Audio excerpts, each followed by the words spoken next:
Everyone, Deploying Lines Teacher here once again with a new video. This will be a fairly big one because I got a lot of requests of how to do your early game, the movement, deployment, and such of Spectacle Spite on many different maps. Like I keep getting questions about how to do something on GW7, how to do something on a UKTC board, etc. And instead of just giving general advice of you like to deploy like this, I'm going to go through every GW board, the 3 UKTC boards, and a deployment of each real type of WTC board that people like to play on. And I'll give you exactly how realistically you should deploy in a general sense, how your turn 1 movement, your turn 1 movement, your turn 2 staging should be. What are the good parts about a map? Like, where are some really cool, maybe hidden tricks about a specific map that's really good for our army? And yeah, I'm going to go through all those, and I will have timestamps for the types of boards, like a GW timestamp, a UKTC timestamp, a WTC timestamp to make the video easier to digest. And this will all be from the mind of my generic 60 wish list to make it very easy. But pretty much it all goes for any Spectacle Spite type list so that you can equate it to any other list very easy. All right, so let's start with GW1. All right, so GW1. Pretty much the most generic map possible, the easiest to get around. So what is the most important steps, and this will go into every single map, is using your extra witches, the witches that come in the Venom, your just knife witches, using them for early game presence and early game scoring, and thus secondaries and primary. So you should always be deploying your witches that they are 10 inches away from objectives. Sometimes you can't do it, like here, there's no way to do it safely. You could have deployed a witch here, which is not terrible, but not on this one. Search and destroy you can. But to say this is a tipping point, because this is a very generic tipping point map.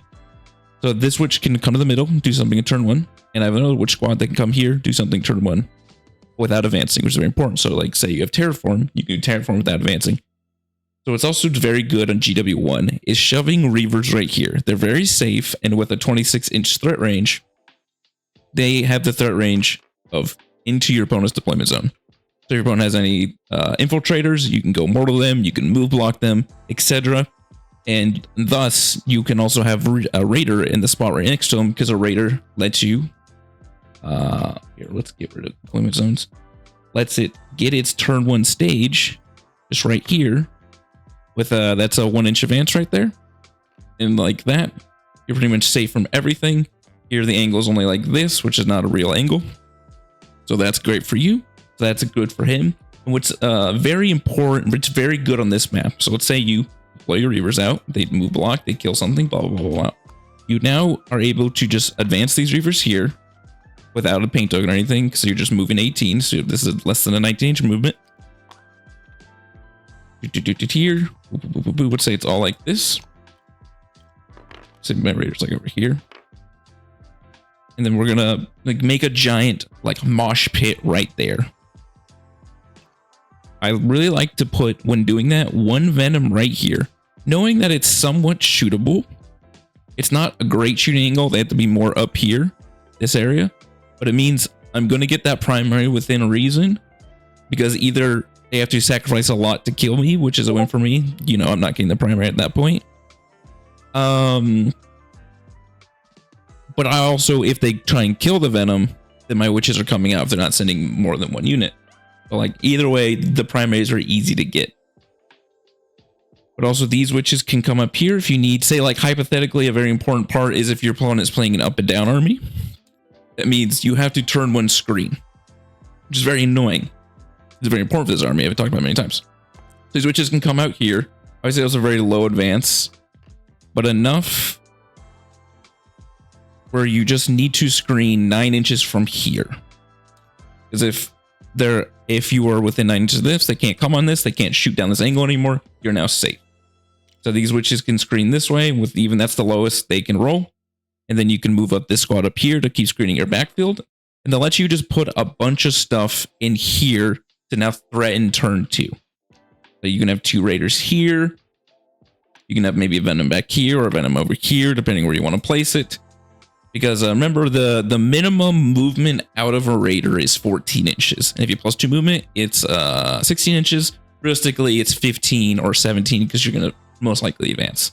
So I didn't move this perfectly, but a lot of times you want your raider to position like this, where his tip is pointing right here. So like a lot of times it's like this back guy will end up the one being back here, and this guy will kind of like fall around or something, because that just gives him the most space, the most easy to use space. And you see me overlapping my models. It's TTS and Tartix, they go together, they're like shoved together, but in real life you can overlap these flying models very easily because there's no rule saying you can't be underneath your own models. So like a raider is taller than most things. Like you can shove your riches like all underneath a raider, for instance. So that means, let's see, I'll show you a 16 start range. So this is the base, essentially the baseline movement with the lowest advance out of your raider. That is fully in your opponent's deployment zone, ready to charge them. So they're very de-incentivized to come get you because like an average start range of opponents, someone else is they move an advance of up to 8, really 8 or 9 on an auto average advance, and then charge 12 versus you move 16 and then charge up to 12. Your threat range is so much higher, which I've explained many times. This is also very safe because the only way they can interact with this is if they put a model on these terrain things like say Waken. And if they're doing that, now your positioned reavers are ready to challenge met them, which is then that's just bad for them. They can't do anything. And then so now that you see why that's all there, what you can be doing turn 1 and setting up for turn 2, because also with this, they're now setting up to be able to do the reaver stuff again turn 2. There's 5.5 inches. So you have almost 21 inches left. This is pretty much as far as they can go, which is insane. Or 24, so 2 inches less if you don't have +2 movement up, but still up to that distance so they can do it again. Otherwise, they can go this way or just straight this way. 26 is fully there and just steal an objective. Stuff like that. Very good. So your turn 1 and 2 is really good on this board here.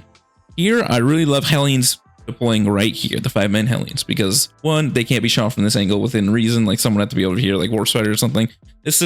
This idea is all implying that you're playing against a very standard type army, something like maybe Knight or Necrons or Marines, something that moves pretty normal, not like they don't auto advance 26.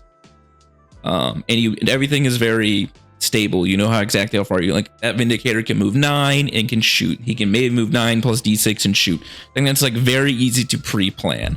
Like so this is just in a very generic sense, but that means. Back to the Hellions, is that with a 16-inch movement, they can just get on the objective.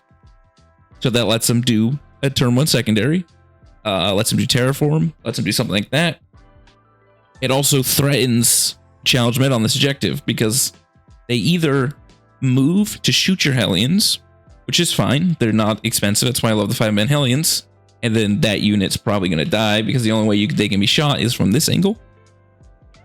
Or on the thingy here, or they have to completely ignore it and accept the challenge or accept the challenge met. These are all like win-win scenarios for you, as I brought up many times. Either they're sacrificing a unit out in the open to shoot your little shitter unit you don't care about, or they're completely just giving you a free primary with your made-of-paper unit out in the open, or they're trading a unit to make you potentially spend CP, knowing maybe they value you having less CP, so they're willing to sacrifice a unit until you challenge met.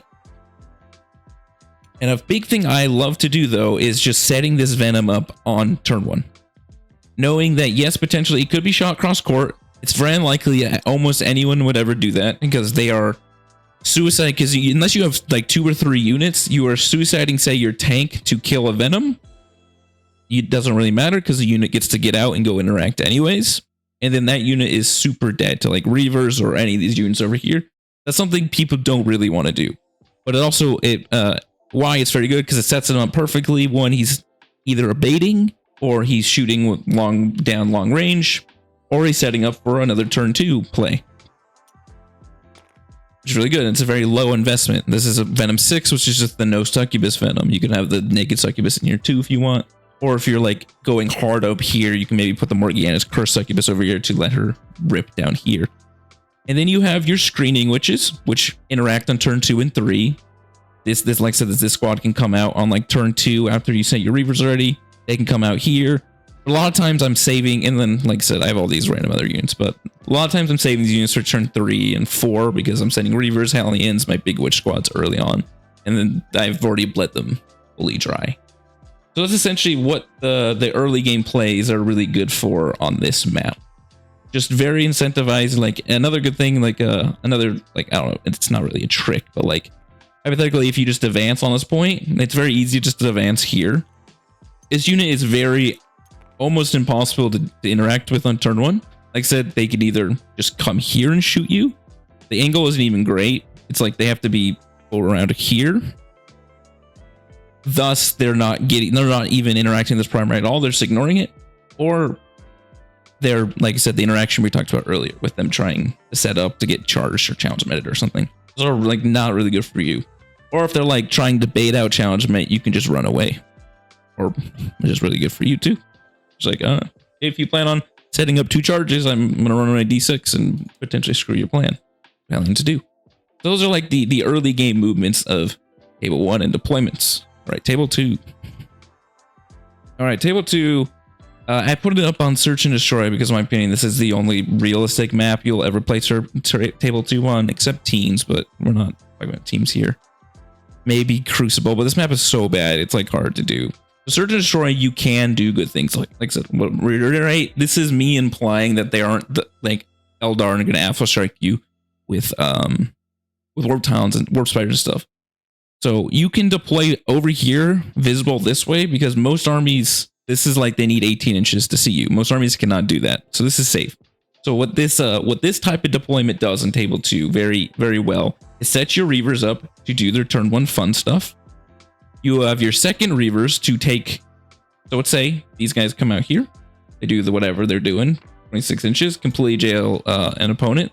Let's say you just go like this to just do jailing and not try to maybe assassinate something, this is probably the better play. It completely locks down this side of the map. They can't interact with it at all for this turn. So that means you're now like, you can either aggressively go this way. This raider here is the baseline movement as we talked about. This is very good.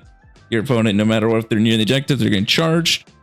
You can just chill with Venoms here, take the place of the Reavers because they're also threatening very hard charge ranges. Like I said, we did the 10-inch thing. I had a witch there, I moved it, but there was a witch within 10 here from either side. So the witch down here can move up to 10, but more realistically, they would want to move this way.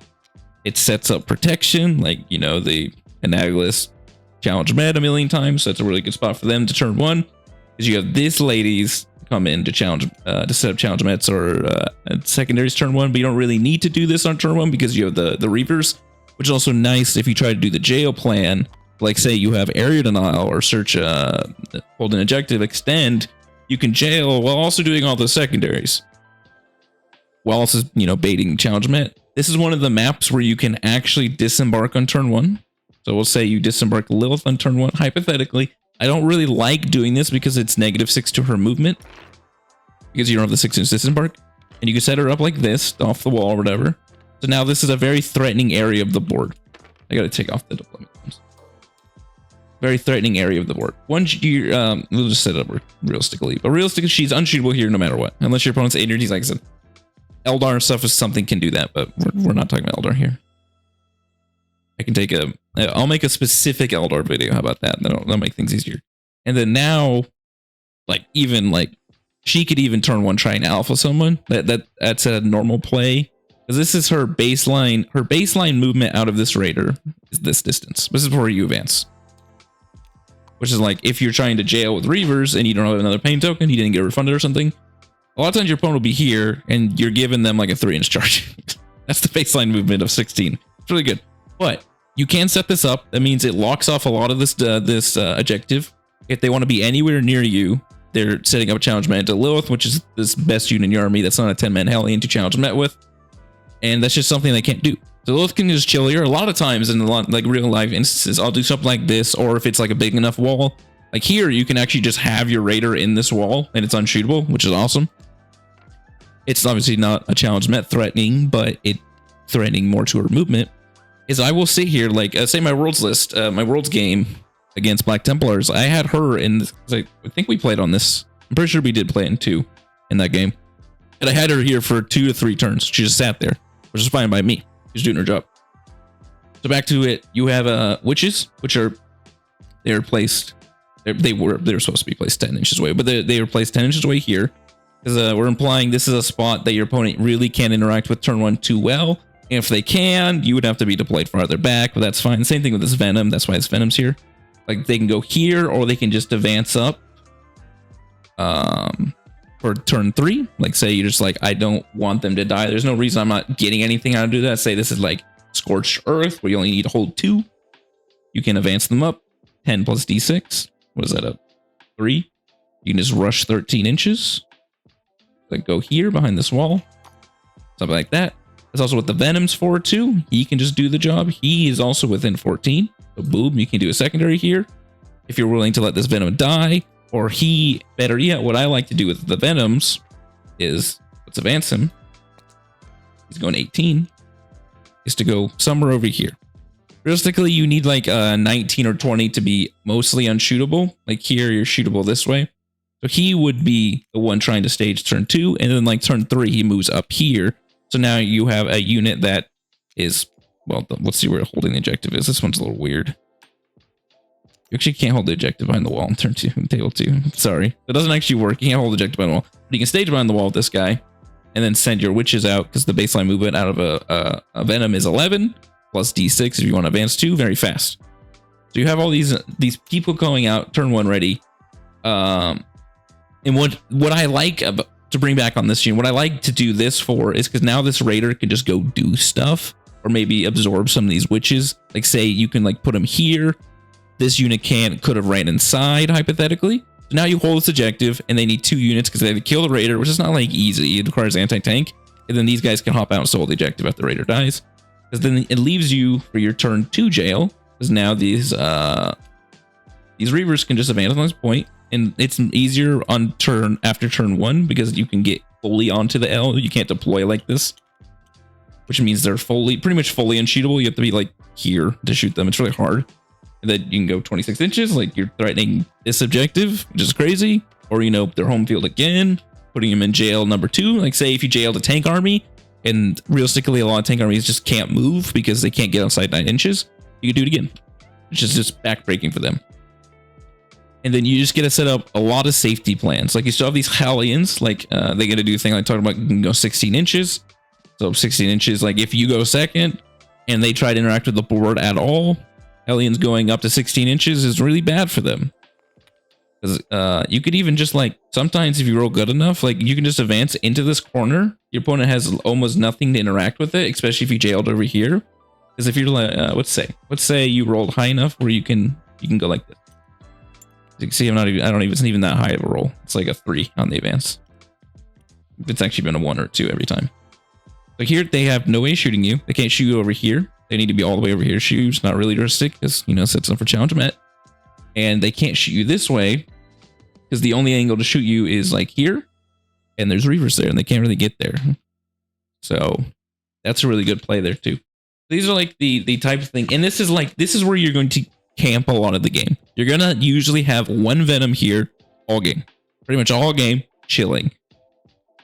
Because it's threatening movement, as I keep bringing back. He's threatening charge them to move around.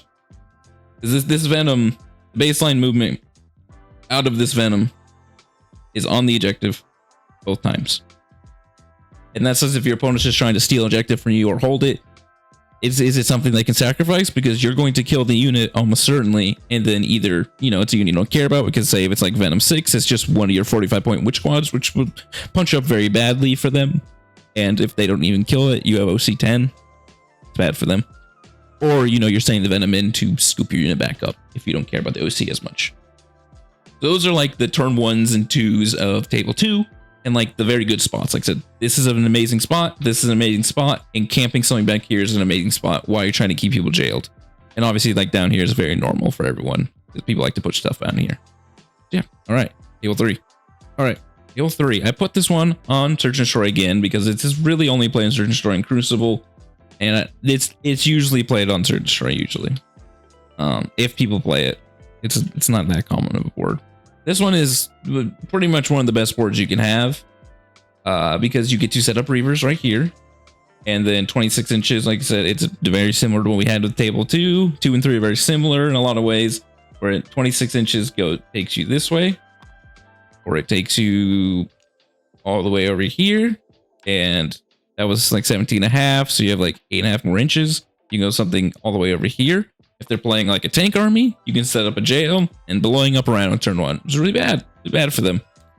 They don't really like that. Like hypothetically, if you don't need, I would say in 99% of instances, you pick +2 movement. Like say they staged a rhino, not staged, because you would say you're going first, and they put a rhino there. Let's use a venom for scale. Say they put a little transport here, and you want to try and kill it. So let's see, 24 gets you well within range.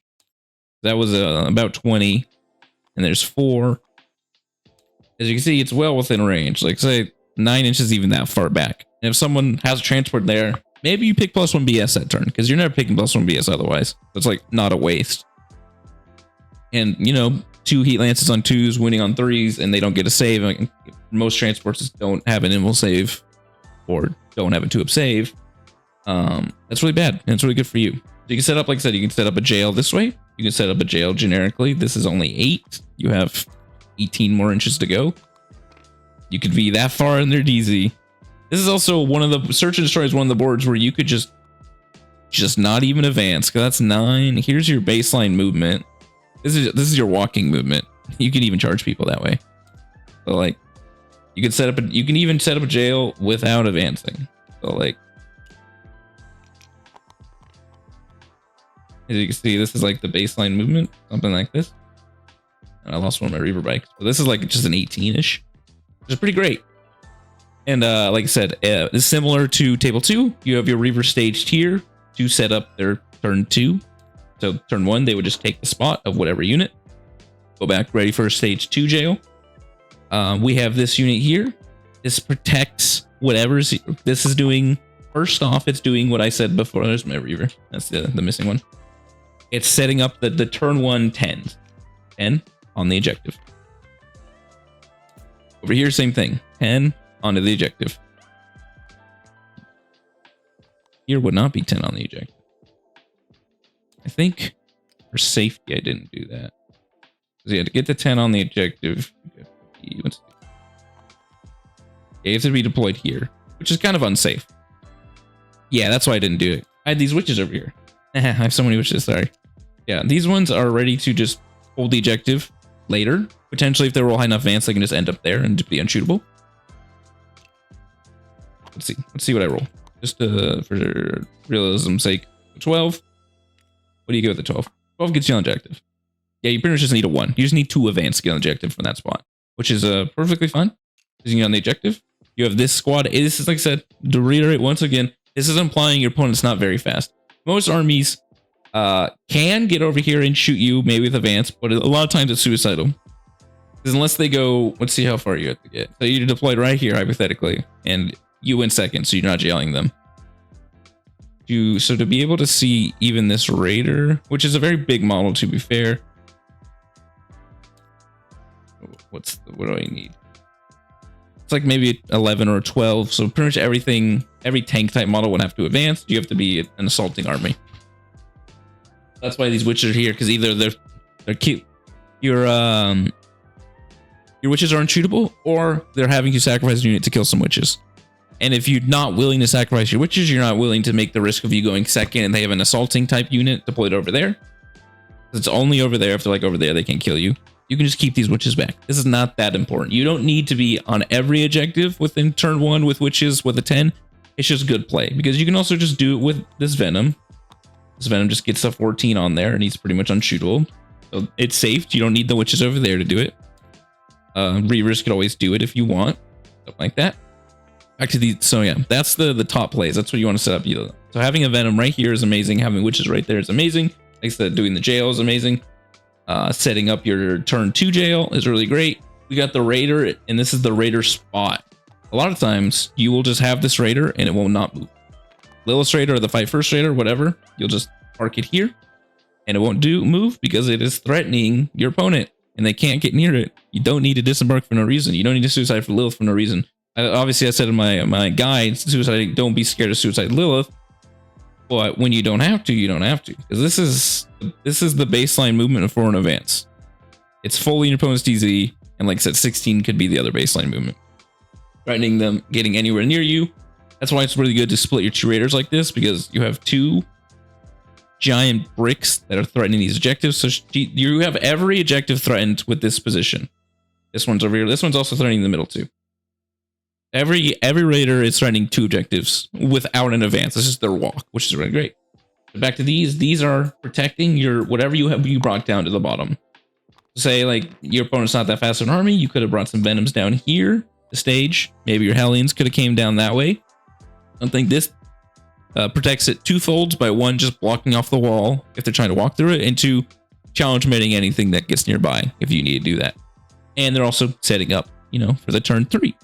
So run on this objective, run on that objective, steal some primary. These Hellions are in a perfect spot because, you know, if you're going 16, you're just threatening turn 1 charges with these Hellions. Or, you know, more move blocking, because that's what I really like about the Reaver Supposed Hellions. If, say, they're not within charge range, you can just you can just run those guys up. So go 4 more inches. Just run them. You can just run these guys literally that close to the wall if you need to. They're disposable. So I love the 5-man. You're going 20 inches with a 4. You're going 16 plus 4. And they can either, you know, this is a very low investment to try and get a primary. That's really hard to interact with, because the only way you can shoot them is this way or being on this plate. But if you're on the plate, you get shot. Another lose-lose for your opponent. Do you want to give me primary when I'm out in the open doing nothing with Hellions? If you want to charge me, you need multiple melee units, because if you only go in with 1, it's going to get charged. And if you do all that, you invest very heavily. I can just not challenge Met, a reactive, and move 6 inches away if I get lucky. And then you're in threat range of potentially all these witches. Lilith, Morgana's curses right here, another succubus. All these situations are really bad for you. And while your raider is just chilling, while you're racking in points, because you have this one over here, sorry. You have the middle, I got a little hiccups. The middle locked down with ease, and you have this hypothetically locked down, because they're just having to put real resources to not just be stolen once again by your witches or your big squad or whatever is inside. And then Hellions are now set up for turn 2. Like I said, those are, so yeah, once again, that is what you should be doing in a general sense on table 3. Like I said, if you have any questions on a specific map about specific interactions, post in the comments and I'll try to respond. Because like I said, I'm having to do this in a general sense, but more, you know, doing more steps of what you should be doing in the early game. Obviously, Mr. Chronos should just fall around the Reavers. He should always be the 9 of your second Reaver squad, and then fall around some Hellions. Because also remember, all this implies also you have rapid ingress Hellions that your opponent has to deal with. And then, all right, table 4. All right, so table 4 is by far, in my opinion, the worst GW map. It's awful, just really bad. Luckily, tournaments essentially don't use it. GW, like at the Worlds, we played 9? Was it 9 games? I only played 8 because I didn't have to do the shadow round, and this was not played. It's bad. You see, like these are my sight lines I made up. This is to not be shot by Reavers that are slightly aggressively deployed, because you can deploy over here and be shot that way. You have to be that that far down. It's really bad because you can't be anywhere over here you're being shot. It sucks. So what you should be doing on this map is put a Reaver here. Always put a Reaver here, because this spot is at least unshootable, and then they are threatening multiple directions to do the Reaver stuff as we keep talking about.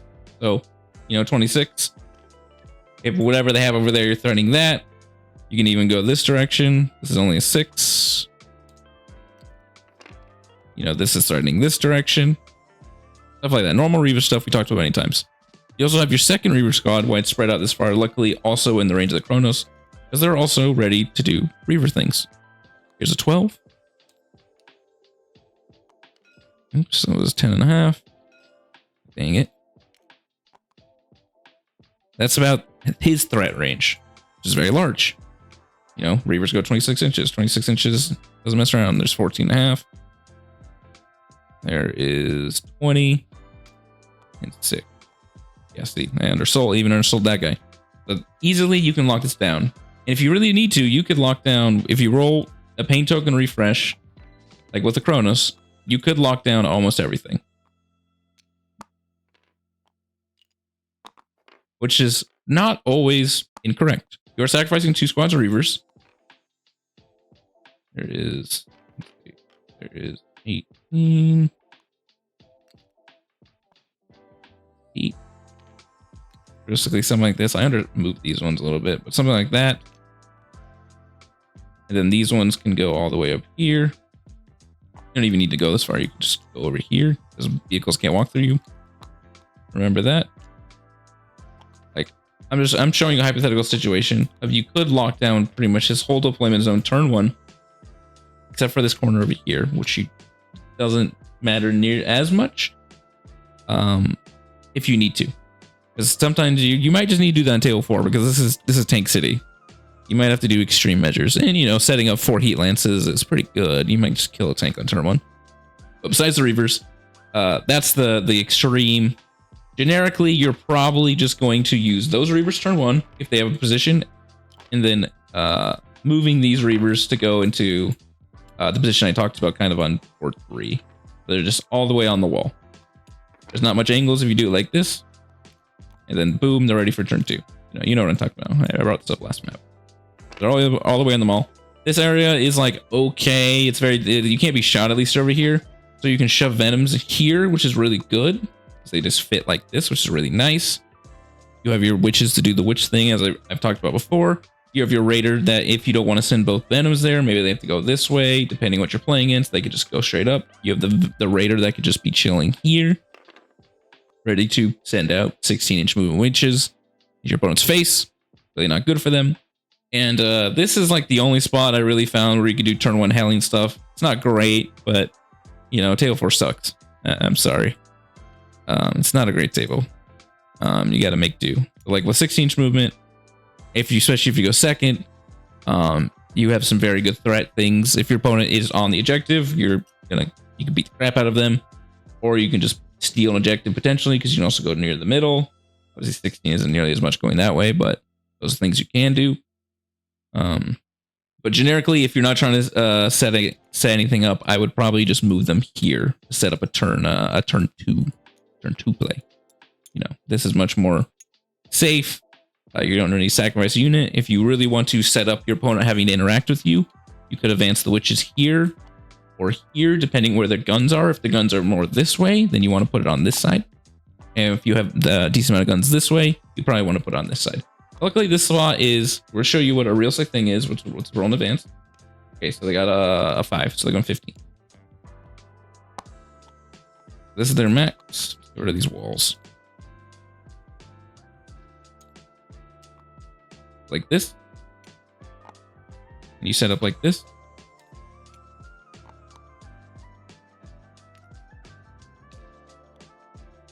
Or you just keep making the go down the line, something like that. Is this area is very defensible like this. It's actually kind of hard to see you unless your opponent is getting that close to you. But as we reiterate many times, that's not really what they want to be doing. They don't want to have to be moving like in this area just to see some witches. Because from this area, this is the line. So they need to be past this line to even see you potentially, which is not great for them. And so either they try to get you off the primary, try to shoot you, set themselves up to get beat up by this stuff on turn 2. They good for you. And so like we talked about the raiders. This is one of the Lilith holes you can put because unlike, you know, sadly this terrain is not long enough for a raider to hide. Like the stupid. Sadly this terrain is not, unless your opponent doesn't really have guns at this side. The raiders are very long, so your opponent can see you like this. Not really what you want to be doing, but you could just disembark Lilith potentially, and use her as a challenge met threading, or just keep her in the raider. Like I said, I keep her in the raiders most games. Most games she doesn't get out to like turn 3, and she just sits there forever. Yeah, so those are like the kind of advices I can give you on table 4. Table 4 is like it's not great. It's hard. You have not much places to like. Even here, you have to be on the terrain to even be on scene. So like the safest place is like kind of here, but then like kind of it's actually slightly behind the wall. You could hold it like that. Weird. It's not great. This is really gonna rely on you jailing with witches and reavers, so your opponent can't leave their DC. That's what I would say for table 4. It's just a shooting gallery. Really, like look at this. It's really bad. All right, table 5. All right, table 5. We go from bad to probably worse. Table 5 is so not great. Like, you know, I'm not trying to be negative. I'm trying to express the downsides of maps. It's really just a terrible map that even when we played sweeping engagement at Worlds, we used 3 instead of 5, and 5 is only used for the Dawn of War maps. It's only used for Dawn of War and sweeping engagement. So even GW's like, you know, probably use a different map. And 3 is a lot better for this type of stuff. But so like I said, we're gonna reiterate back to this, and we're playing against an army that's not the fastest shooting guns army in the game. Because a lot of tank armies move 8 to 12 and maybe can advance if they're lucky and shoot. And if it's a melee army, these deployments are perfect. They're great. So we have a reaver spot. I see I blocked off all the sight lines. Obviously, there could be sight lines over here. This is the struggles of table 5. If you want to be completely safe, you deploy your whole army by there and by there, which is like not going to treat you well because then you can't really be interacting early on. It's not what you want to be doing. So like, you know, they could be jailing this way. Do reaver stuff this way. Or, you know, rotate and go. It's a 6. Actually less than a 6. It's like a 5 to get over the wall. The deployment zones are solid, which is really annoying. And then they can go this way. Very good. If you like jail off this whole area, you're kind of screwed. Because you have, this is one upside I do like is shoving a raider here. Because 16 start range is here. That is threatening pretty much the whole board. Lilith can charge every objective with impunity very easily. Yeah, that's 16 minutes. This is before you advance, before you charge. That's just your own movement. You have your back to more deployment stuff. You have the witches going 10 here. Witches going 10 here on both of these if you need. Nothing, no witches over here. Couldn't really deploy anything over there safely, but I have Hellions and my Reavers and a Venom and a tank. Luckily, see, you can't even hold this objective. You have to be in the terrain, which sucks. Luckily, a Venom can hold it very easily over here. Say that's a 1-inch advance. So Venom can be right here. Really hard to see. Like, you have to be past this thing to shoot you. It's a really healthy spot for a Venom. It's only OC1 though, so you gotta maybe support it or hope your opponent doesn't steal it. Not great for them. But then once you start moving though, this is a great spot for a Raider. A great spot to move up your Reavers or turn 2 Reaver things. You know, like this direction. Maybe you didn't even have to use your Reavers on turn 1. I almost always do, but hypothetically, now you'd have 2 Reavers staged because these ones could just hop right here. Not be shot by anything. But then also you have your Hellions who can come up. Either they can come in, you know, with a 16-inch movement, they can come all the way in. They might even be better than the Venom because with 16-inch movement, you get all 5 of them on. They're really hard to see at that point. And like I said, they're very little investment. And they are starting challenge mech, especially if you're like here. The only thing you see if you're on this part or past it, it's a great spot for them turn 1. And then, you know, it's now setting up challenge mets. It's setting up turn 2 charges with them. Turn 1 charge if they've infiltrate. And then you have your Venoms who just get to chill, follow by, try not to get shot on the table 5 angles of death. You can, I would deploy a Venom here in a lot of instances if your opponent isn't like a long range gun army, because this is a free angle right here. But if they're not like a long range gun army, this Venom is a great spot to be, and he can just sit here. But otherwise, just sitting 5 witches here for like 2 to 3 turns is a great spot because they're perfectly in range to just walk on the objective and steal it. Your opponent has no way of interacting with the witches except by walking on this thing or charging them, which are all things they don't really want to be doing.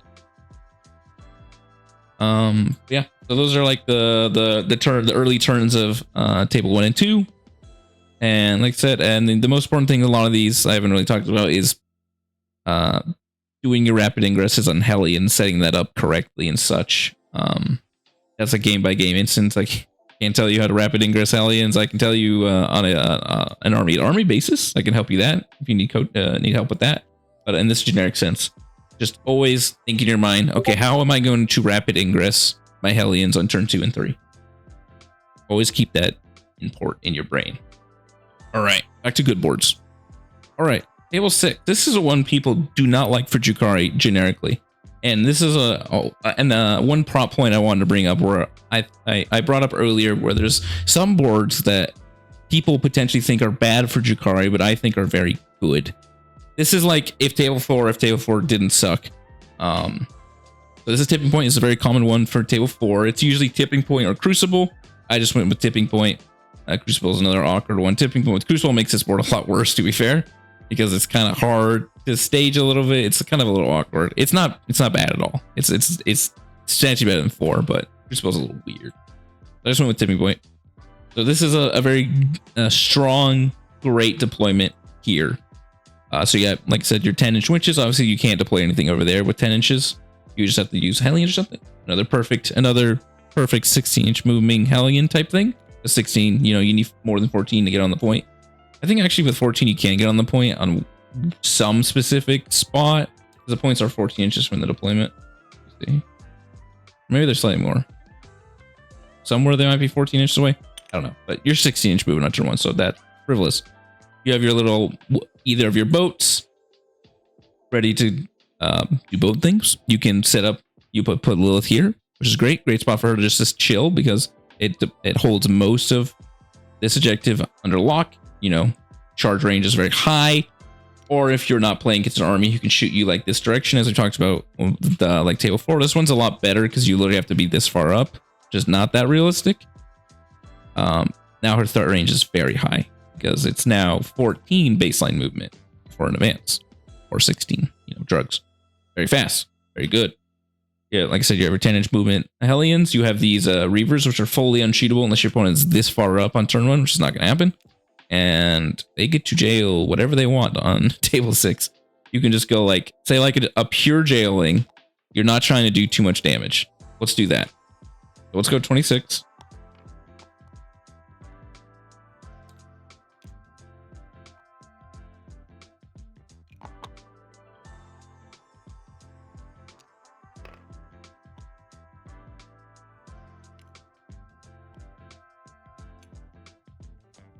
All right, that's 8.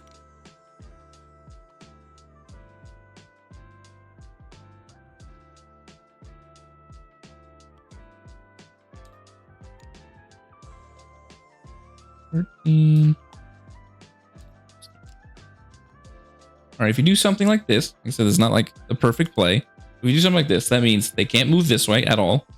Nothing can move past this. They can go this way, but say we're talking about vehicle stuff. They can't move any infantry this way, so getting on this objective is impossible. And they can't, you're blocked off this wall. That's a very nice, just pure jailing that isn't just I'm trying to kill something type of interaction. That's a very good turn 1 play. Like I said, you now have your Reavers, so you just get a shove in there, ready for turn 2. Boop-a-doop-a-doop. Take the spot, ready for the second turn. Fun party times. Got your deployment zones. I hate them. Deployment zones are solid. Very annoying. Okay, you see what I'm trying to do. They're just going to be there. You have this perfect spot where, you can just chill. You have your witches, your 10-inch moving witches, ready to get on the objective. You have a Venom, which can also do it. Venom can be shot, obviously, but, we got the benefit of if I'm shot, I get to jump off the objective. And if you do it this way, it's even better because either they have 2 units that are both that can see you, either they have a unit this way and a unit this way, which is you just wouldn't put a Venom there. Or if they only have a unit going one direction, you get to disembark with impunity. It's great for Venom. You have the Raider who can go to his little Raider hole, or he can move up, with the little Raider hole. He is threatening this whole objective. You can just chill. You don't have to move near there. Like I said, you can put these witches here in the corner, and they're very hard to interact with, especially if you have Reavers here. Because if your Reaver if anything, we didn't even talk about the jail. If anything even gets near them, you just get to charge them. That's what's great about the jail. You can jail someone, they can't move, and then if someone tries to get past you, you're like, I'm gonna challenge my shoe backwards. You're like, damn, this sucks. It does suck. A lot of times I have suicidal witches run on objectives turn 1, and they're in the end not interactable, which is really bad for your opponent, for your 45-point dumbasses that are OC 10. Raider holes You have these as screening. They would probably stay back. Like I said, your Venom has multiple avenues to do. You have this Venom who could stage up here if they don't have any guns. They can come over here, chill back here, stage here if the guns are on this side. If there's no real guns over here, or you jailed over there with a different Reaver squad, eventually went that way. So they're safe here. Probably you would just be chilling around here. Like a lot of times, you're not gonna move too much stuff on turn 1. You're just gonna focus on jailing them, keeping your resources because these are more open boards. But this says this board has a lot of really good spots for you to hide. Like over here is actually like really hard to be shot. Like something over here. Because this weird the little 4x6 blocks a lot of angles where if someone wants to shoot you, if you're right here, they have to be here. Obviously, like implying they don't have anything over here. Like they're stuck in their DZ over here. Like maybe you're playing Search and Destroy. To shoot you, they have to be over here, which is not really gonna happen, or specifically over here, which is kind of hard to do. Like these things block LOS really weirdly, or like especially if you're like here, you're like really hard to be seen in a lot of angles. Like honestly, like you can. It's like not an effort, but it's not you're out in the open, but you're much more protected than you look. So it's like really nice for like a Venom to like walk here, not be seen by a lot of things potentially, only over here, and then poop out witches once his unit dies. Like I said, we got our 60-inch moving Hellions over here doing their Hellion things. Either, you know, doing the many things I talked about before, suiciding, setting up challenge mets, just holding primary. Loses for your opponents. All right, so that's table 6. Like I said, if you have any specific questions about these tables, put in the comments and I'll make more examples, especially against other armies if you need. All right, next one. All right, unluckily for us, tournaments don't play this board. This board's freaking cursed. This board is so overpowered for this army. As you see, you get to shove your whole army here. Ravers, you know, doing the normal thing, get to essentially move block a full army because you know your opponent has to put everything here essentially. Like, because if you put things over here, they're shootable. Especially this army, if it's like infantry specifically, you have 1 million splinter cannons, which are strictly better heavy bolters against almost every infantry in the game. It isn't D2, I don't know. And you can just jail a full army. The easier ones, like you've seen this before, but you could just with 26-inch movement. 18 and a half, like that. And then the rest of the guys string along, something like this. Now we're just hand waving this very quickly. You have many inches of movement as a funny bike army. And then now your opponent can't really leave their DZ. They can't do anything. They're kind of stuck here. Really bad. And then these Reavers get to do either go to that spot or if you advance far enough. What's it see if they can? 18, 23 inches. 7, let's see. 10 and a half. Okay, I have 13. Yeah. They get all the way over here. In this spot, yeah, they can go all the way over here. Just fast. Move this real quick. Remember, you can also just go this way. 6.5. Boom. Not even 20 inches. From here, you're completely unshootable. You need to be over here to be shot. This is a insanely hard jail for turn 2 because now you go, this is 24 inches into their DZ. I don't think your opponent wants to deal with that. So you can set that up. You can, if you can try and roll these witches, they need to roll pretty high advance to get on the objective, but depends what it is. A 3 with 13 inches. You could get on the objective, which is great. So you need a 3. And then they're fairly uninteractable here. You're only going to get 1 or 2 OC on it, so 2 to 4. And then you have pretty much one of the best raider holes. Just sitting here. Because, like I said, this is 14. You have, now you're one of the things where you have every objective threatened with a basic move. 14 gets you onto every objective, so if your opponent tries to steal it off you, you have 2 giant squads who just get to go. Do what you want. And the Hellions are amazing here because either they could just advance. Let's show it for real. So here's an advance. Only a 17. So here is, let's say I'm trying to get behind that wall. That was an 11, just about. Then 6 more.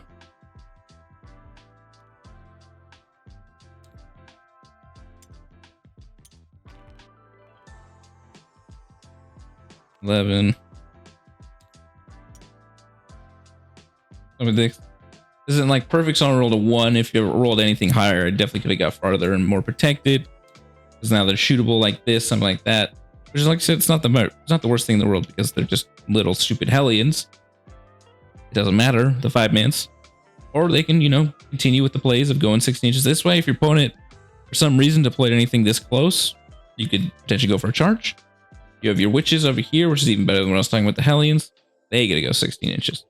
That means they just got to shove themselves onto this point. That means your opponent literally cannot take this back unless they are running at you with 6 Vectrix Guard onto this point, hypothetically. Because when you have OC10, they're not going to steal it, and they have literally no way of shooting it. They'd have to be this way, which is not... It could happen, and then at that point, you don't care because it's 45 points of winches, and whatever they have shooting them that's not anti-LS is over here and is going to die. Or you're challenge meting whoever is coming near the objective and saying, what's up? And then you have, you know, Venoms can even go in these little corners, especially like this corner. This corner is amazing for Venoms because it's like there's not a lot of these on GW boards, just a lot on WTC boards where with a 6-inch disembark, you can fight something on that point right there and run back inside. Well, this Venom is completely uninteractable. You got to be over here. It's not really going to happen. Same thing over here. Like DW8 and 7 does it really well if you need to. That's where like if you... This is a 1-inch advance, 2-inch advance. A 2-inch advance from that point still makes you shootable, so you gotta roll decent advance. There, how about that? Yeah, those are like stage 7. 7 is the ultimate. You're gonna, even if you go first, of just stopping your opponent's primary with impunity. And there's very little they can do about it because you're very uninteractable the whole time with how these runes are set up, which is also why this board is not used very much because it's kind of OP. All right, and like I said, these are the screening witches. They either get to chill back here screening, or they get to run out later, up in the raiders. All right, last board. All right, and this is my favorite board. Wasn't obvious as a melee player because this is table 7 of balance. This is also tipping point, and the most popular one to use on it. You can play hammer and anvil, which is very strong for this board. Most people don't because it's kind of OP for melee armies. But tipping point. So there's one important thing, or really 2 to 3. The important thing is sight line to turn 1.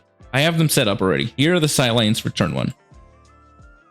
So this is a very common one for like deploying your reavers because, you know, you can deploy this far up, but we're not going to for a reason.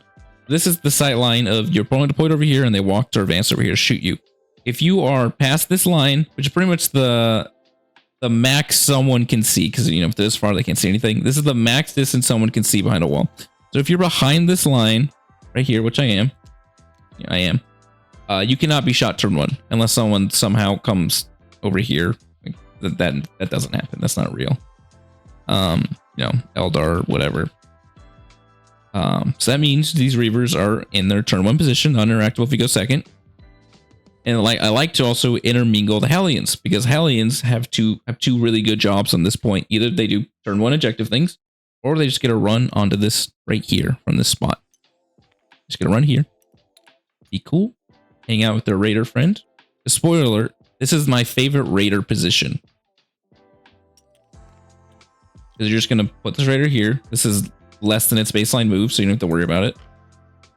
And go like this, because you can't be shot. Only way you can be shot is this way, because you have to be shot like over here, which is not really gonna happen realistically. So you can only be shot over here. You can't be shot this way within reason. Like, I mean, over here. And then this is like the best spot for a raider to chill because 16-inch movement is here, over here. It's all the way over here. So your Lilith, your fight for Succubus is threatening their whole deployment zone, threatening every primary, and you just get to chill here. And your opponent has to try and kill the raider, thus sacrificing a resource. For a resource of yours that doesn't matter. You don't care if the raider, you don't care if any of your transport dies. You just care if they have multiple shooting activations so they can kill the raider and the thing inside. You don't care if the raider dies. It's fine. Now you have Hellions who either, you know, they're really uninteractable turn 1 now because you can't really shoot them. They're ready for turn 2. You know, 14-inch movement goes this far. It can protect a raider if someone tries to charge it down by challenge emitting it. Blah, blah, blah, blah, blah. Say these reavers went all the way out. Say what's up. We're gonna fight your army to death. Pew, pew, pew, pew, pew, pew. Pew, pew, pew, pew, pew, pew, pew, pew. A lot of times, like a real life scenario against Great Knights, I went first, and I got like area denial and something, and they did like this. So, I went first, so I had to screen out deep strikes. So it went out. They didn't actually like shoot anything turn 1. They might have shot like a rhino. This squad came in over here for turn 2 action. Yeah, these are some real life examples right here. This is a spot you can't really be shot. They're more like this or whatever. I don't know. This is a. I'm gonna finish this and I'll talk about the other spots. They did a thing. They screened out deep strike. Over here was completely screened out too. So he couldn't like get behind me and shoot me in a way I didn't want to deal with. The only thing I wanted to be shot was this. And I did pretty much these exact plays is what I'm pointing out, by the way. I had a Venom right here.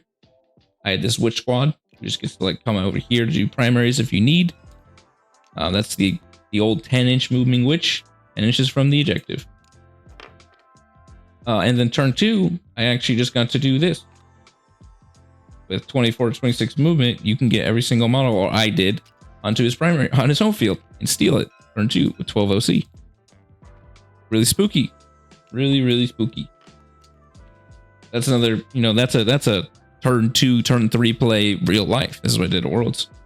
And then, so, done with the screen talk tangent thing, is the other two, let me get rid of these all these circles. No, if I get rid of the circles.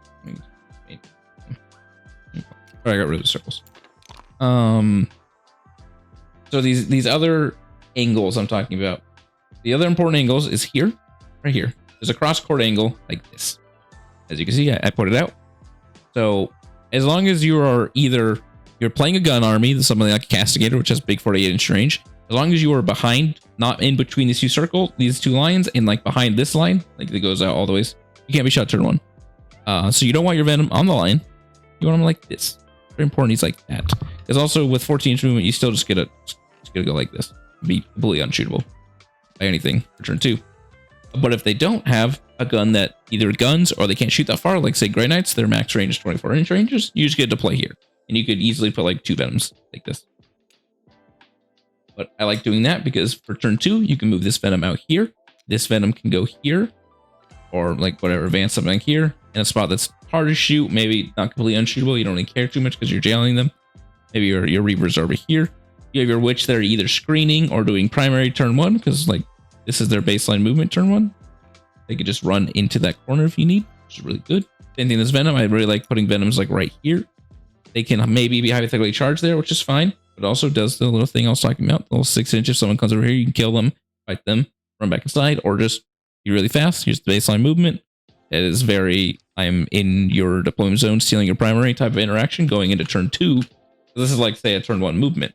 Because if you go here, you can go boop, boop, boop, boop, boop. That's the baseline movement. You just need to roll like a tool in advance or something. Literally 2. Yeah, and so a lot of times, so a lot of them table 8, this is 8. You'll just be chilling this raider here for like 2 to 3 turns. Just chilling. Like, what's up? I get to control the tempo because I have this model that moves 22 inches and kills any infantry in the game with negative effort and punches up with access to strength 6 and AP4 lethal. I think I've talked about many times. That you can't really interact with and is also 21 OC. Really bad for your opponent. And you have this raider who can potentially go here. Turn 3, maybe come over here. This is a really good raider spot, obviously. It's very similar to that. And then like you just have all these little resources. And then this is the last angle. This is an important angle. So here's this line, which is essentially from their deployment zone.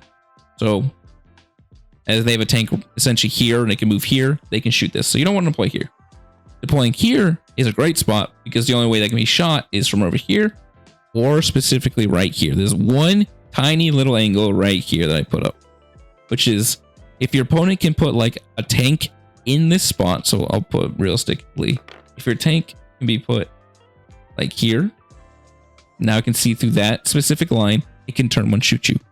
So if you have an army that can do that, you cannot deploy your Venom here. Your Venom has to deploy actually all the way back here, which is not great, but it's better than your Venom dying on turn 1 because Venoms are made of paper.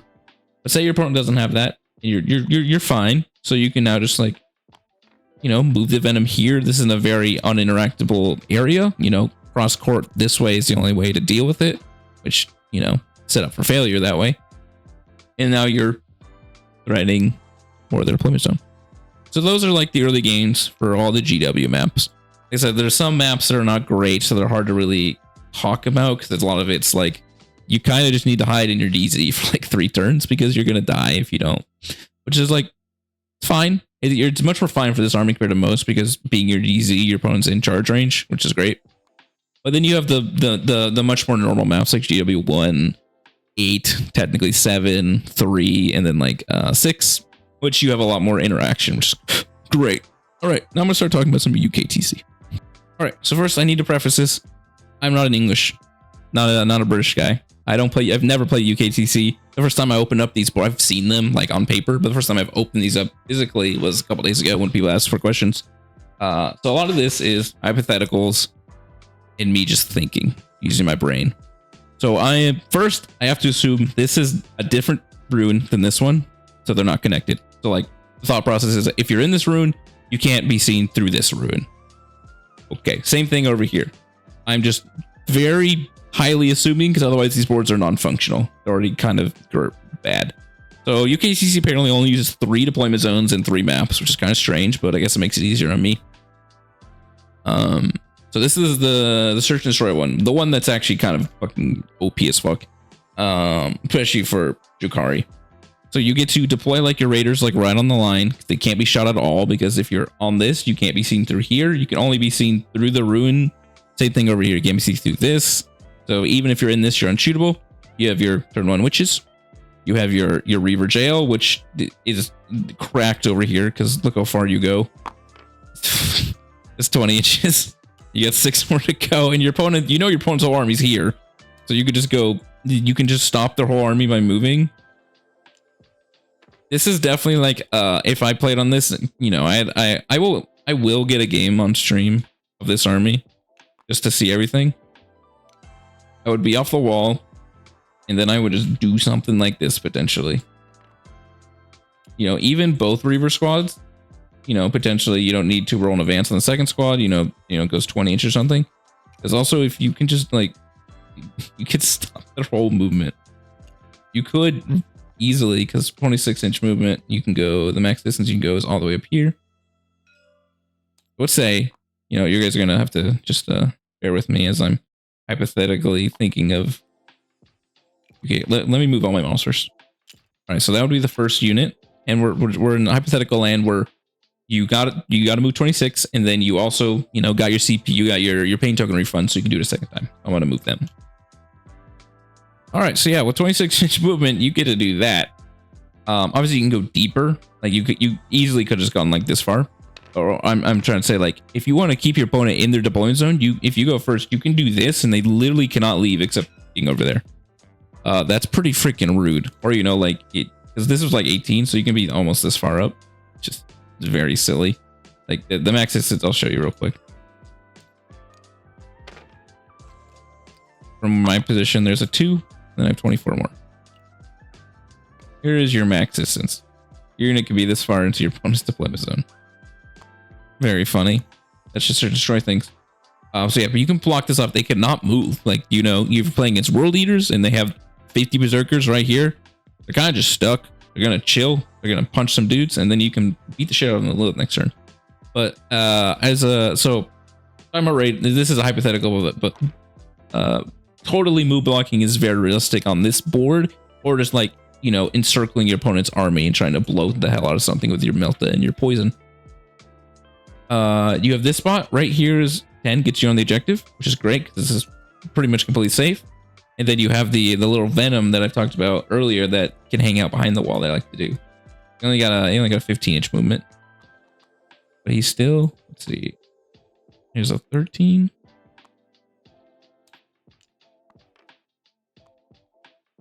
All right, so that's a small. He doesn't get on the objective, but he's pretty much unshootable here, ready for turn 2. Or if you roll high enough, you can just be on the objective, which is really nice. Your wishes can do their turn 1 thing like we talked about. Boop, boop, boop, boop, boop, boop. Like, I'm on the objective. What's up? I'm a witch. And then you have more support. Like, Turn 1, if you go first, the Hellions are in your opponent's deployment zone. They could be over here ready to charge things. Or just ready to protect your army. Because if your Hellions are right there, they can't really be shot ever. And they're ready to just charge into people.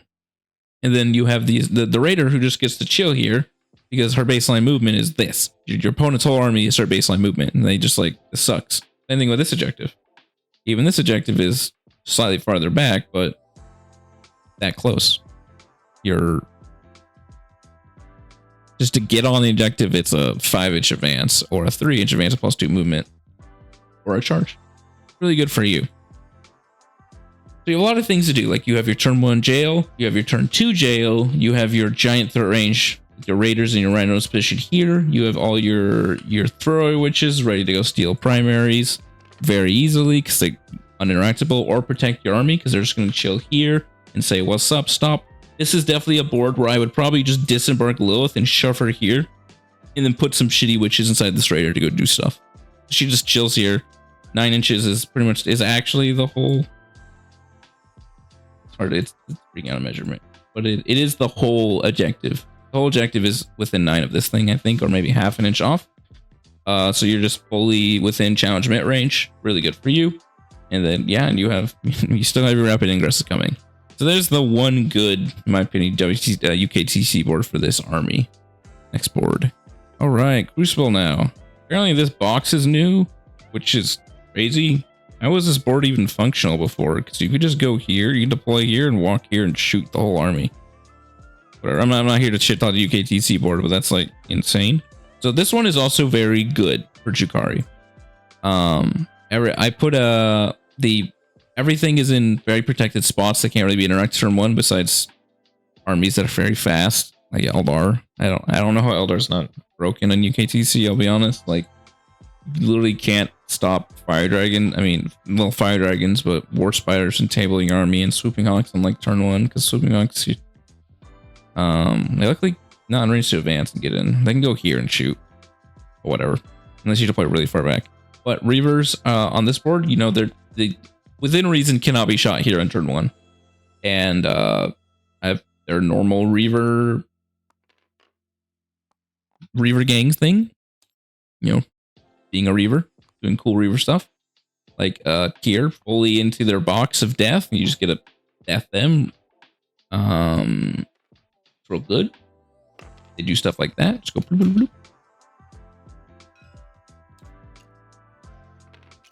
Boop, boop, boop, boop, boop.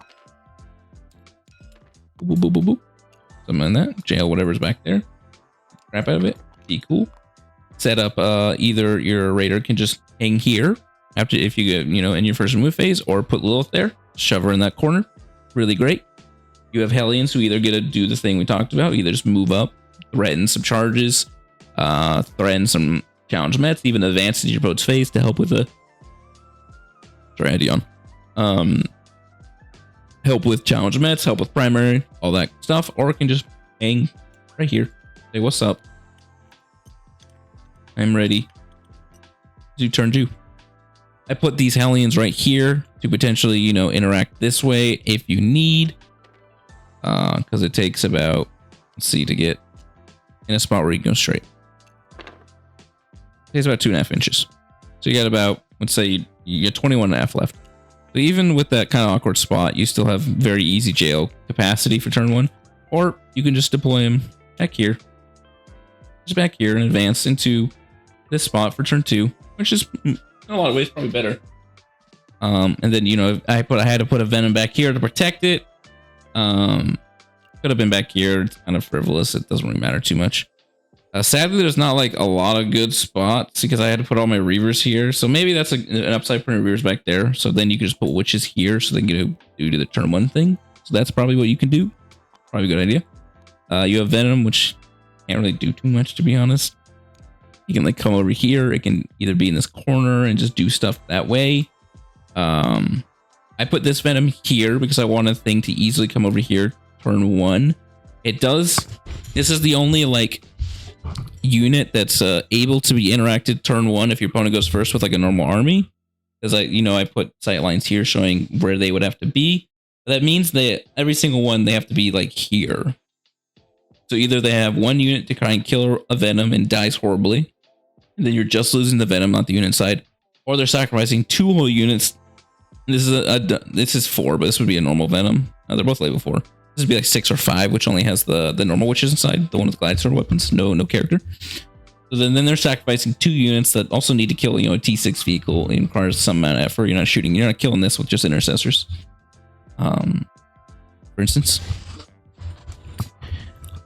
And then you also can just disembark like here, like this, and it's like impossible to shoot you at that point.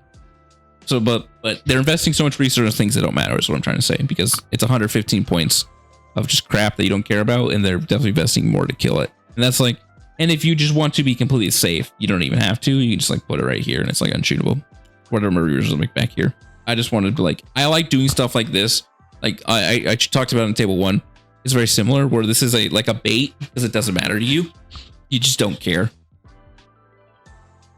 It's like, please kill me. Please sacrifice this relatively important unit for you to kill my venom, and then my unit inside just gets to go do stuff anyways. It's like a win-win.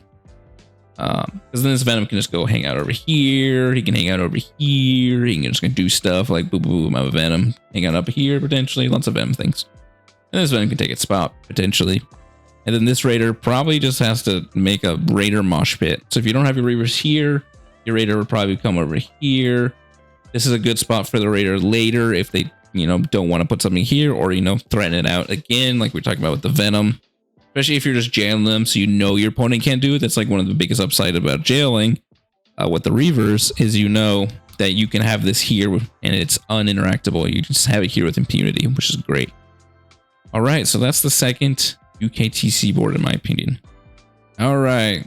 The worst is last. Once like America, sweeping sucks everywhere. It's just a bad deployment zone. This was my idea. Like I said, I'm almost certain these are separate terrain pieces, so you don't get seen by this if you're in this. If not, these are non-functional, but that is the idea. So I have everything here. It's very normal. It's pretty much the same thing because all these boards are very similar, like how you interact, how you stage your models. I'm doing the same thing almost every time. I have my raider, my Lilith, or my first raider, depending on what you want to do. Deployed up here because it can't be interacted with. Over here, slightly more because if your opponent's like slightly above average gun, like say, if your opponent's playing like assault guns, this is probably not even gonna work. You probably have to deploy farther back, which sucks because, let's see.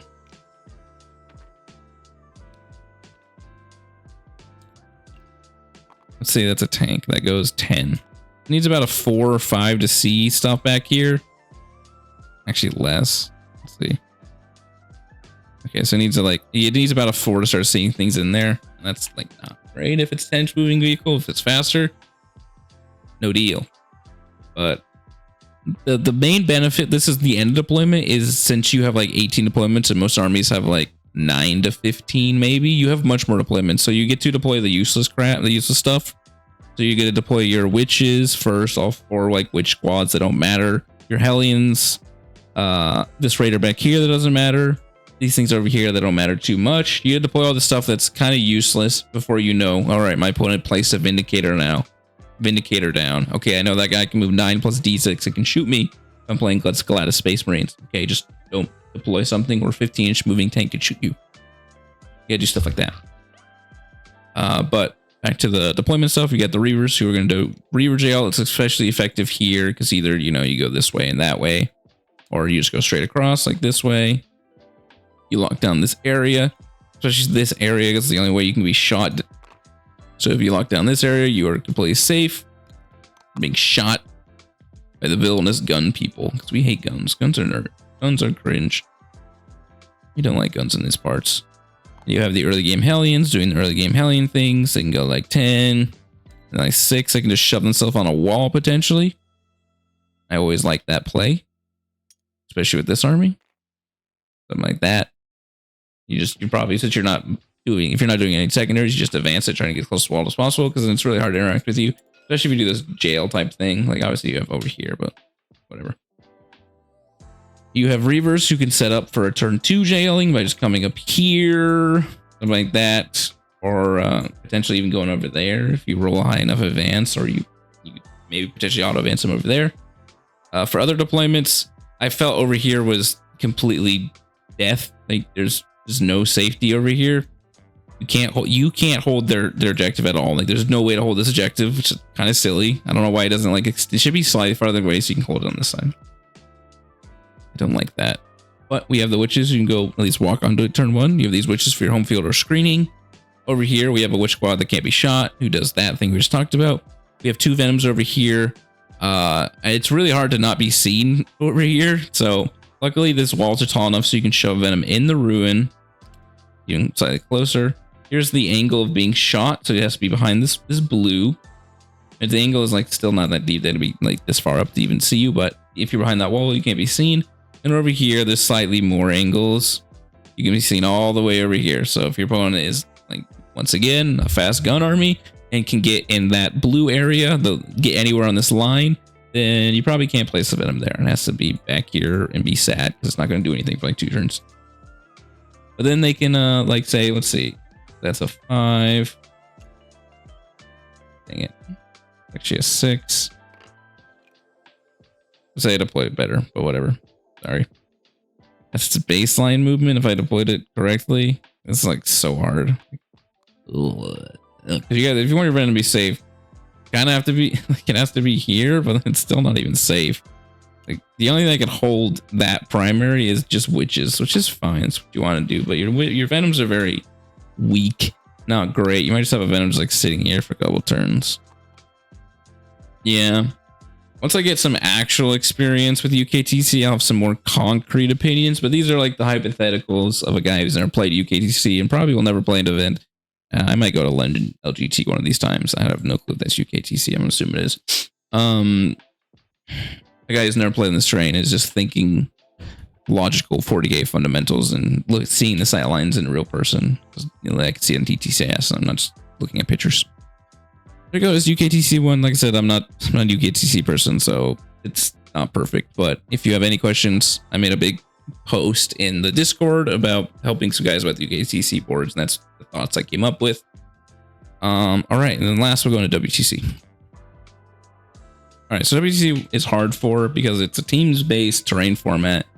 And every table has 7 boards, so that's 42 different maps total. But I just had to pick ones I felt were, in my mind, are realistically for a singles event, ones that aren't Omega open and Omega closed. I tried to as well as possible. So I picked one map for the 4 normal deployment zones because I know most WTC things don't really interact with sweeping engagement or Dawn of War for a singles event. I know that one. They can, but not too often. All right, so this is Tipping Point. This is definitely a very open board. Don't like it. So this one was a struggle to deploy for. As you see, the middle is a death trap. You can't hold the middle without being death. They did the thing I liked that the UKC one didn't have, where you can't hold the wall behind the wall. It's not just, and it's like easy to hide behind it, unlike the UKC one we just looked at 2 seconds ago, which was kind of hard. So for here, this is how I would deploy my army. So here, I had to back off where there's no angles to be shot at. So the only angle to be shot at is like up here, and like this. Like that. So they have to be well on your DZ to shoot you if you go second. So we have our Reaver Jail ready to do Reaver Jail thing, going boop, boop, boop, boop, stuff like that. You know, do secondaries or such. There wasn't like any great spots. It would be something like that. I don't know. What about this? Doing Reaver Jail stuff, or if it's better, this squad can go do it too. Instead, both of them. Luckily, this is a deployment where you can have your Cronus within both range easily. Not a very long deployment. This in a lot of ways might be better because 26 inches gets you like there, and that didn't have any really great spots. Like maybe I didn't actually go the full distance. You can actually go much farther up. I don't know. Whatever is better, obviously you pick the side that is better to jail depending on your opponent. Like if your opponent heavily invests in this side, you probably send your Reavers out to do this and like, hey, what's up? If this side is better, then you probably send the left Reavers out. I like sending the right Reavers out more because then this squad can just run up here for the turn 2 jail. They're much farther, they're much closer now.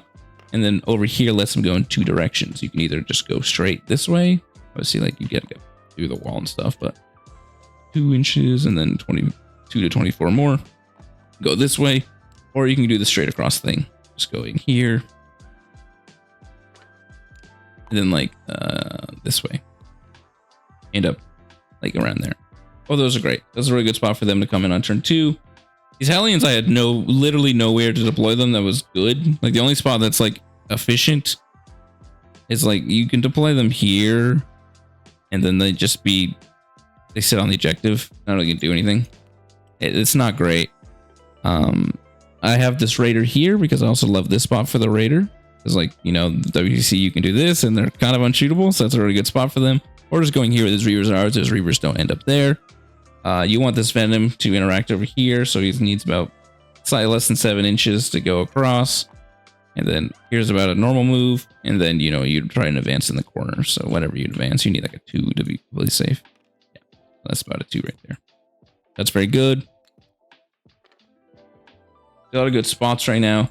That one's a big wall, and this one's a small wall, so Raider can't hide in there. So you can either just shove Lilith there, which is really nice, because Lilith would just go all the way like this. And so it'd be, you know, threatening this way and that way. Very good. You have Venom, which can hide in this corner, which is nice. The only way you can see it if you're like over here. And then these Venoms just do the normal things I've showed many times before. Either stage back here, maybe quote unquote suicide up, trying to go for the midfield or something. This board is annoying because there's no way to get in the middle with witches on turn 1 unless they're literally deployed on the line. Yeah, we said it. But they would literally have to be deployed here to get on the middle. Except I think there's one spot if you go 10 right here. I think I measured it out. It's really hard. Let's see. 7. Okay, so you can get one witch on the middle deploying where I deployed it. That was a good spot for it deployed. So you can do secondaries like that. You know, normal secondaries we were talking about before, terraforms, primaries, all that jazz. But otherwise, it's kind of hard for you to have witches. Like here's a great spot for them. They could do their actus over here. There's not a lot of good spots for witches over here because they're Reavers, because especially how this is deployed awkwardly. There's like, you can barely fit the Reavers with the Raider over here relatively safely. So there's no witches to come out here. Turn 1, you have to rely on Reavers and Venoms and stuff to interact with that objective. But yeah, since this is now this is like I said, this is an open board. This is one where you have to stage as well as you can, but it's not really any aggressive staging. Like the most aggressive staging would be like you somehow fit some witches over here because everything is open. This is a very open board, hard to deal with. Yeah, so just like try and do the things I did turn 1 within reason, depending on your army, and it should work fairly well. All right, next one. All right, Crucible time. This one's great. This one you have a very aggressive spot for Reavers. They deploy. There's essentially no way to shooting them because the only way to shoot them is if you're in the middle of the deployment zone. So like if your opponent is a guy who will somehow get a tank all the way onto the middle on turn 1, don't deploy your Reavers there. But again, it's almost every army. Reavers have a really good spot turn 1 to interact with stuff here. These Reavers over here are also really good because they literally can't be shot over here at all. There's no angle. They're completely safe unless, like I said, somehow your opponent comes over here in turn 1. But then that lets them go down the line, down the middle, or lets them come down this way, or lets them come down this way. All great positions. Or just, you know, stage right here for turn 2. There's 2 great Raider areas right here. You can just chill here for a while and be very uninteractable. And then over here, you can bring this Raider over here. Let's see. It's about 6 inches. Sorry. You go like there. It's about 6 inches. This is like a normal move for a Raider, and then you could advance it. You have reroll advance in turn 1 if you don't disembark anyways. Still going 1. This is a really good spot for a Raider if you deployed that far back. You could have just deployed here, for instance. Because it's a giant wall, so you can do a Raider angle here or just hide here and threaten things charging out. Very normal stuff we talked about. We have witches that can run up here, protect this objective. Boop-a-doop-a-doop. Protect this objective while protecting your units from being, you know, interacted with by charging stuff. And then you have these witches, which actually this board is with the dumb crate. So it's actually, you can be on this objective. And obviously from this direction you can, but say like from this direction, you're actually really hard to interact with. If you want to try and be a little cheeky safe lady with it. Because if you can see, you pretty much can't see the unit. We can make it see it unseenable as possible. Yeah, you would need to be here to see the unit. So it's very hard to see these witches that are out in the middle. Or you just go really far, because another benefit, let's say you rolled a 4, is you can go all the way up here and essentially, you know, as the witch cult does, completely block off this objective. So either they stand on it or they get challenge meted. They stand on it and get challenge meted, or they don't stand on it and shoot you. Both great. Then over here, here's the safety spot. You can either just chill here for a while. You have your witches. This one is, there isn't really a safe spot unless you deploy over here, which is not totally safe because you can be shot this way. There's not a safe spot for witches to walk on this objective. It is get to an advance because it's a 2 on advance to walk there. But Hellions get to walk on this objective for free. That's their baseline movement, and you can advance to be closer to the wall. And then you have your venom support potentially, and your witches can follow up. You can make a really big mosh pit on this objective, or you can just sit in this little corner, be hard to interact with, have set up witches, stuff like that, or just stay behind here, not being able to be shot while also threatening stuff out. It's very good. I would probably, in a lot of instances, just keep a venom back there for like 2 turns, just threatening that objective. Like I said, these reavers would come up here potentially, ready to do stuff, do reaver stuff. These reavers jailed their opponent, stuff like this. Like a big meanie those reavers are. And then you just gotta bring all your little toys up here, make a completely eclipse this objective. So you're like, you get to totally beat up on their objective, their little expansion objective, with like impunity. It's like hard for them to deal with.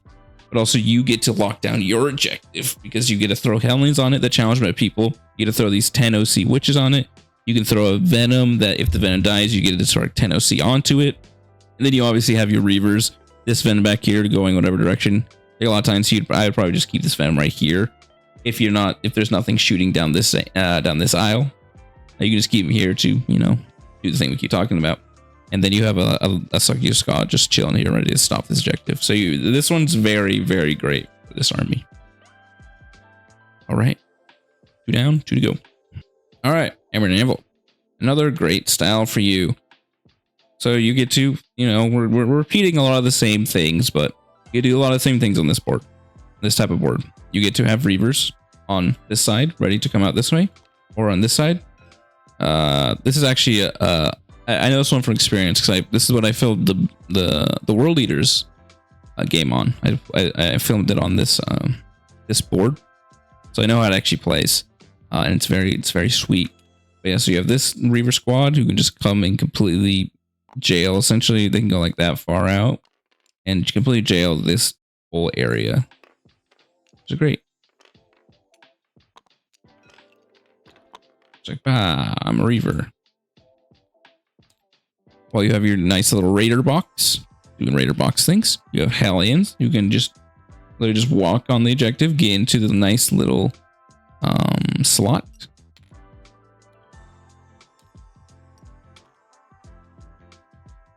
Oops.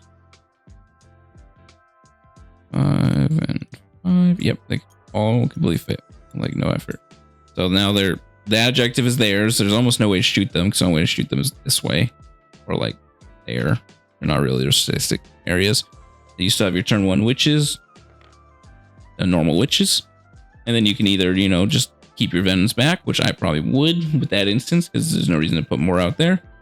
Or, you know, do the normal 1 venom thing, holding the objective. And over here, you have your little box of doom. You have a very good Raider thing there. Raider box there. You have witches who just get to run on this objective without having to advance. And then you can support yourself with some venoms. Stuff like this. You have pretty much all the objectives locked down. And your opponent, you can't really do anything about it. They're all within threat range. You're probably jailing them, stopping them from moving very well either, because turn 2, you're like, All right, so the right side was kind of locked down. Now it's locked down the middle. And you go like something like this. Because like also like this is implying they didn't move. So either they moved this way or they moved this way for turn 2. And if they move this way, then this is not like the greatest jailing unless you're going this way because you got to deal with the walls. But that's fine. Yeah, those are the type of plays I would make on this board. Just keep those side objectives locked down. It's quite easy with this amount of OC you got, and your very high targeted damage, like with your big character units and aliens and reavers. Like, remember, these guys are in the air. They are ready to join the party at a moment's notice. Don't forget them. All right, last one. All right, search and destroy is the funny board. All right, remember, so this deployment is from the eyes of someone who's not super fast. So like, let's do a normal army. You can deploy here. We'll say you have a tank. You move 10 inches. 10-inch movement. You can't see anything. Actually, maybe you could. 1 second. All right, that's why we do this. So 10-inch movement, a normal vehicle without advancing. The reavers are visible from like any 10-inch movement thing. So you can't deploy reavers here. So let me think of where I would deploy them. All right, so think about a spot, the best spot. I still want to be able to interact with this side of the board in turn 1 if I need to. So either you deploy them back here just to position to take this spot on turn 2, like this, or you deploy them up here because you're not playing against a melee army that's going to advance and charge you turn 1. So like not world leaders. If you are playing against world leaders, you got to deploy farther back. But like in a generic army sense, this is really good because it still lets you either way come this way if you need to.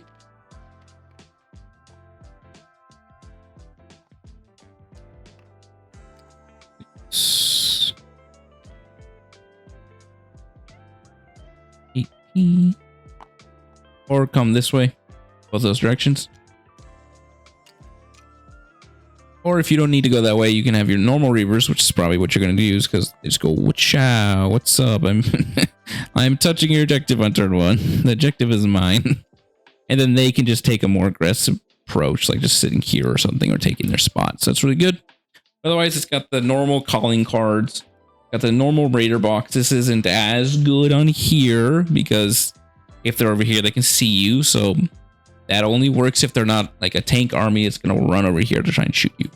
But otherwise, it's still a great raider box. Out of your primary raider box, just sitting here, threatening stuff, as we've talked about many times. Over here is another great raider box. Or just putting Lilith here, because this spot, if you just shove Lilith in here, I'll show you for reals.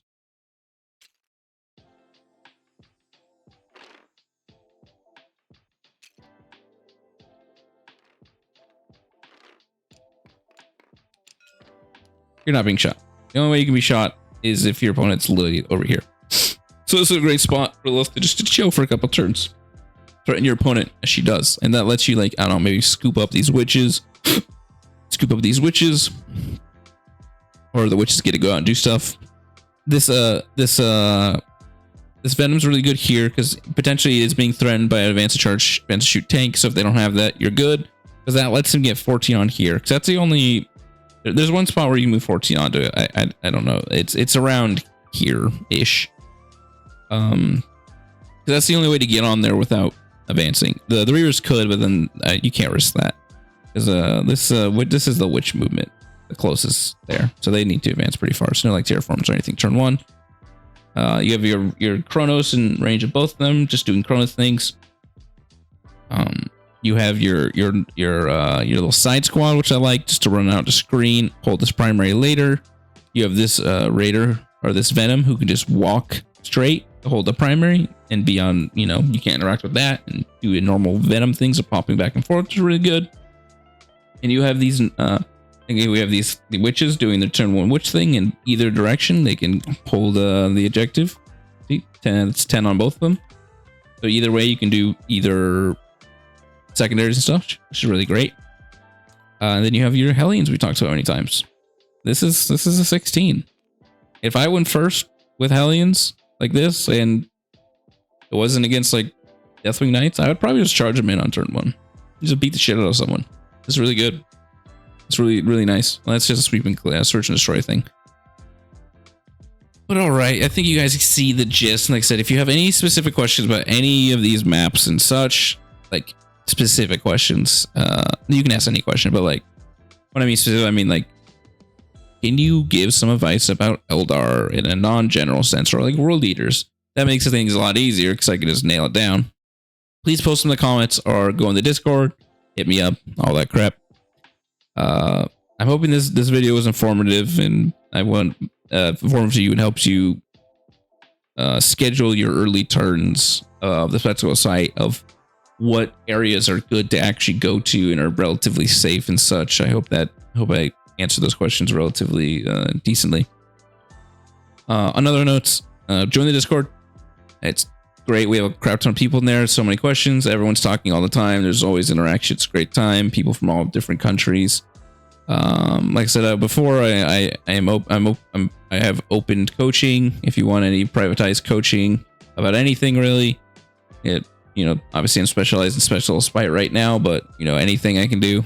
I have a whole coaching section in the Discord you can read about and answers questions. Or if you have any questions, you can send me a DM or Discord or my email, just deployingtheline@gmail.com. All be in the description, and you can hit me up about that. Yeah, that's about it. Thank you for watching, everyone. Like I said, I hope this was informative. Please like the video, subscribe to the channel. It all helps out. I know it's dumb YouTube words, but I'm trying to grow the channel. I'm having a lot of fun with this right now, and I just want to help the community as much as I can. So growing the channel helps that out. All right, everyone. Thank you a lot for tuning in to this longer video, and you all have a great day.